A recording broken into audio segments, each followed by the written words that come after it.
સુરતના વેડરોડ વિસ્તારમાં કારખાનામાં આગની ઘટના બની હતી। ઓવનમાં હીરા મૂક્યા બાદ અચાનક ઓવનમાં આગ લાગતા 17 જેટલા લોકો ફસાઈ ગયા હતા। ફાયરે તમામનું રેસ્ક્યુ કર્યું હતું।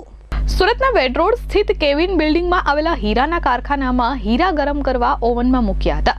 આ દરમિયાન ઓવનમાં આગ લાગી હતી। બીજી તરફ આ બનાવની જાણ થતાં ફાયર વિભાગની ટીમ પણ ઘટના સ્થળે પહોંચી હતી। ફાયર વિભાગ દ્વારા ત્રીજા માળેથી 5 લોકોનું જ્યારે બિલ્ડિંગના 5મા માળેથી 10 થી 12 લોકોને બિલ્ડિંગની ટેરેસ પર ઉતારી બચાવ કામગીરી હાથ ધરી હતી। સદનસીબે આ ઘટનામાં કોઈ જાનહાનિ થઈ નથી।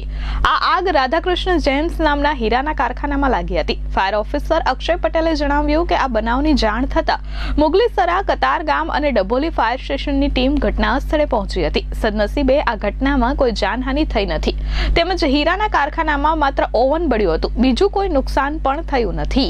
બલવંત સબ fire officer Mughlisara fire station આ જગ્યા વેડ રોડ પંડોલમાં કેવિન બિલ્ડિંગ છે જે મીડિયાવાડે આપણે હીરાના કારખાનો છે। આમાં ફાયર થયેલો और આપણે તરત 3 गेटની कतारगाम, डबोली और मुगलीसरा फायर स्टेशन 3 गेटની ગાડીઓ આવી और અને તરત ખબર કરી લી કોઈ જાનહાનિ કે કોઈ બહુ મોટી નુકસાન થયું નથી। Bureau report S24 news Surat.